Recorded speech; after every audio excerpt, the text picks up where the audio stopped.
Okay, so paano ba tayo makakabuo ng isang ugaling mapagpasalamat? Narealize ko na hindi natin ito kayang gawin sa sarili. Kaya kailangan nating hingin ito sa Diyos sa pamamagitan ng panalangin. So number 1, pray that God would move our hearts from complaints to praise.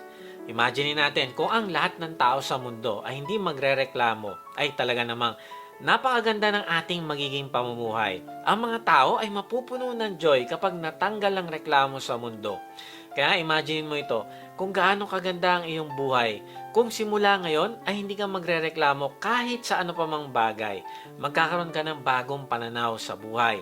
Mag-iiba ang iyong pakikipagrelasyon. Mag-iiba kung paano ka humawak ng pera. Mag-iiba kung paano ka maging boss ng kumpanya. Mag-iiba kung paano ka mag-serve sa Diyos. Mag-iiba ang iyong tahanan at mag-iiba ang iyong church kung mawawala ang reklamo. Nakakalungkot kasi sa dami ng dapat nating ipagpasalamat sa Diyos kung ikukumpara sa ibang bansa ay mas madalas pa tayong magreklamo. Ayon sa isang article, yung mga Kristiyano sa mahirap na bansa gaya ng sa Honduras at Haiti ay puno ng joy at pagpupuri sa Diyos. Sobrang mahirap ang bansang Haiti na natutunan nila kumain ng cookies na gawa sa lupa. Pero pag nakita mo sila magpuri at sumamba sa Diyos, ay masigla at puno ng pasasalamat. Excited sila na mag-worship. Samantalang tayo na nakakakain ng normal na pagkain at 3 beses pa sa isang araw ay hindi man lamang makapagpasalamat sa Diyos. Hindi man lang nasasabik na purihin ng Diyos. Narealize ko na ang problema natin ay ang pagkakaroon ng sobra at maraming mabibili sa buhay. Kaya ang focus natin tuloy ay yung pagkakaroon ng mas marami pang bagay na wala tayo. At hindi natin makuhang ma-appreciate ang mga bagay na meron na. Nakakapagbiyahe tayo sa pamamagitan ng eroplano, barko, jeep, tricycle, motor. Meron tayong TV, cellphone, computer. Nakakain tayo sa restaurant at mga turo-turo.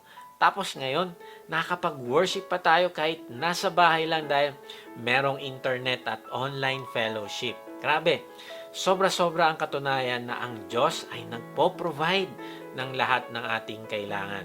Para tayong mga isda na nasa gitna ng karagatan. Pero sabi natin, nasaan yung dagat? Hindi ko makita. Hindi natin makita na napapaligiran na tayo ng provision ng Diyos. Gaya nung isda na napapaligiran na siya ng lahat ng kailangan niya. Sabi sa Filipos 2:14-15, gawin nyo ang lahat ng walang reklamo o pagtatalo para maging malinis kayo at walang kapintasan mga anak ng Diyos sa gitna ng mga mapanlinlang at masasamang tao sa panahong ito. Kailangan magsilbi kayong ilaw na nagliliwanag sa kanila. Kaibigan, ang pamumuhay na walang pagtatalo o reklamo ay isang tanda na ang isang tao ay anak na ng Diyos. Siya ay magsisilbing ilaw sa gitna ng masamang mundong ito na puro reklamo. Narealize ko na kung tayong mga anak ng Diyos ay kakikitaan ng pagrereklamo, ay wala na tayong kaibahan sa mga hindi alagad ng Panginoong Yesus. Kaya kailangan nating bantayan yung ating mga labi na tanging mga bagay lamang na magbibigay ng papuri sa Diyos ang ating sasambitin. Narealize ko na meron talagang mabubuting bagay at meron talagang hindi mabubuting bagay ang nangyayari ng sabay sa isang panahon. Halimbawa, pwede ka magpasalamat sa pagbabayad mo ng tax. Bakit? Kasi ibig sabihin, may trabaho ka o meron kang kinikita. Tama ba? Pwede kang magpasalamat kahit na masikip na ang mga damit mo. At least, alam mo na marami kang nakakain lately kaya ka tumataba. Tapos, pwede ka pa ding magpasalamat kahit na malago na naman ang damo sa harapan ng bahay mo. Yung nasira na gripo o may tulo na naman yung bubong. Bakit? Kasi ang ibig sabihin nun, may natutuluyan kang bahay. Huwag kang magreklamo kung malayo yung parking. Bakit? Kasi meron kang pinapark. Ibig sabihin may sasakyan kang nagagamit. Huwag kang magalit at magreklamo sa tricycle driver na mabagal o reckless driver kasi at least hindi ka na-aksidente o nabiktima ng road rage. Huwag kang magreklamo sa bill ng kuryente. Bakit?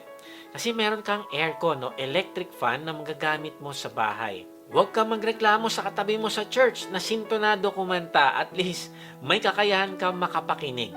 Minsan, naririnig mo sa isang tao, ayoko mag-worship kasi yung kumakanta sintonado.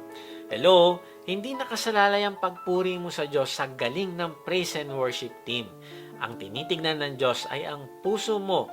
Panlabas lang ang naririnig nating kanta, pero ang gustong makita sa iyo ng Diyos ay sa akin ka ba talaga nakafocus at nagpapasalamat o nakatingin ka sa mga bagay na pwede mong punahin. Tapos huwag ka din magreklamo dahil marami kang damit na lalaban o paplantsahin. Bakit? Kasi alam mo na ang mga mahal mo sa buhay ay kasama mo pa rin hanggang ngayon. Tama ba?